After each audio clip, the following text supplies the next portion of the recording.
New month, new aquarium projects. Life is exciting. Welcome everyone. It's Ray from RW Aquarium Pages, capturing my journey in planted aquariums, shrimp tanks, and everything in between. I'm a big fan of planted aquarium ecosystems. Ever since 1995, when I first started, I've created some nice aquascapes that my family and I have truly enjoyed in our living space. But it's time to step up to another challenge, another level. My next project involves a shallow aquarium. It's a UNS 120S. The dimensions are 120 centimeters long by 60 centimeters front to back and 36 centimeters high. That's approximately 48 inches by 24 inches by 14 inches high for my imperial friends. High clarity rimless aquarium with 45-degree miter edges for a crisp, clean look. The glass is 12 millimeters thick and it's super heavy. The length and the width allows for layers in the aquascape to create some interesting visuals. The height offers a panoramic look that allows the rocks and wood to be sticking out of the aquarium. There are some epiphyte plants that will be half in the water and half out of the water line. And to top it off, I've added a floating wood shelf on top for some plants to be on top and dangling down. I'm just learning about these houseplants, and my friend Gord is giving me some of his clippings. I also plan to add a misting fog layer on top to complete the ecosystem. Unlike the rest of my aquariums, I'll be displaying this ecosystem in my living room. I'll be treating this project as if it were a piece of furniture, so of course it's got to match the room's decor. I love woodworking, but my do-it-yourself projects aren't exactly artisan quality. I don't have the tools or the skills to create a piece of furniture that way that I'd love. I hired a local cabinet maker and aquarium enthusiast, Jeremy. He came over, viewed the area, took measurements, provided sketches and mock-ups of the cabinet.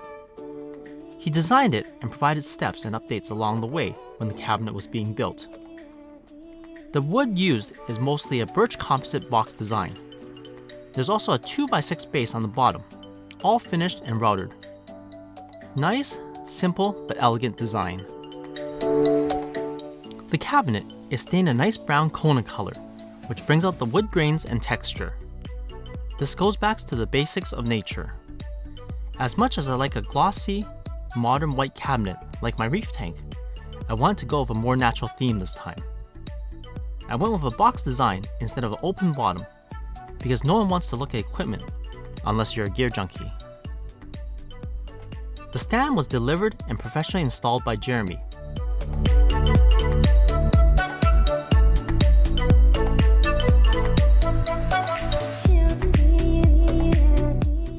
It was leveled and mounted against the wall, perfectly sturdy and of course safe.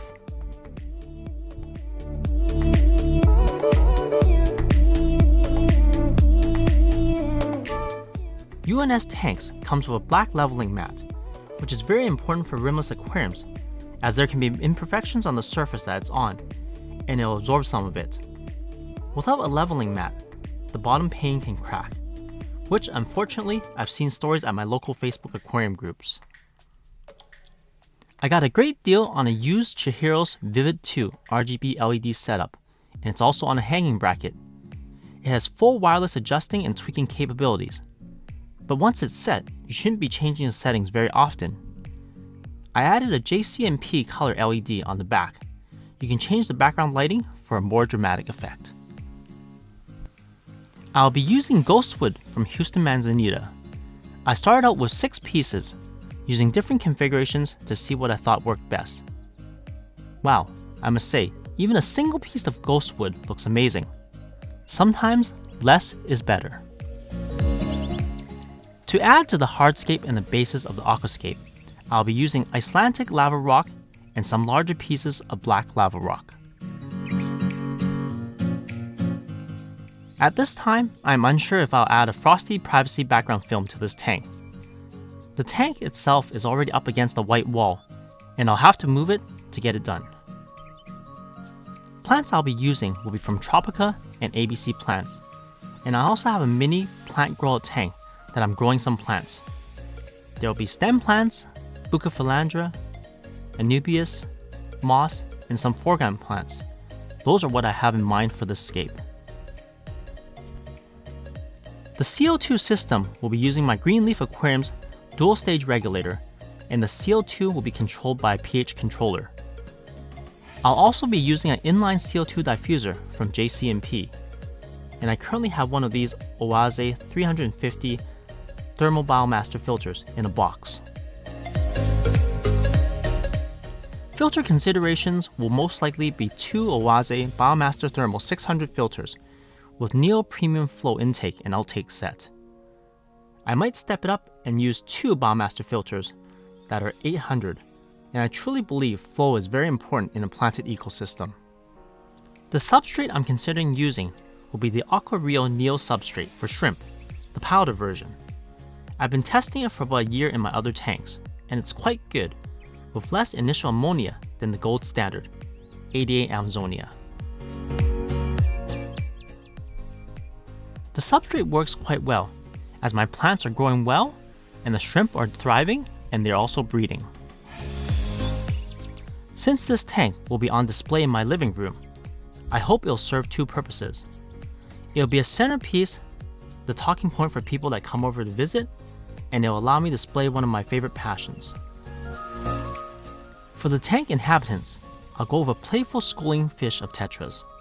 On the bottom, there'll be some corridors, and of course, there'll be some shrimp in this ecosystem. It'll be my red snowflakes. This is going to be a slow but enjoyable project, but I'm really looking forward to how it turns out. What would you do with a 120 centimeters shallow aquarium? Stay tuned for more updates.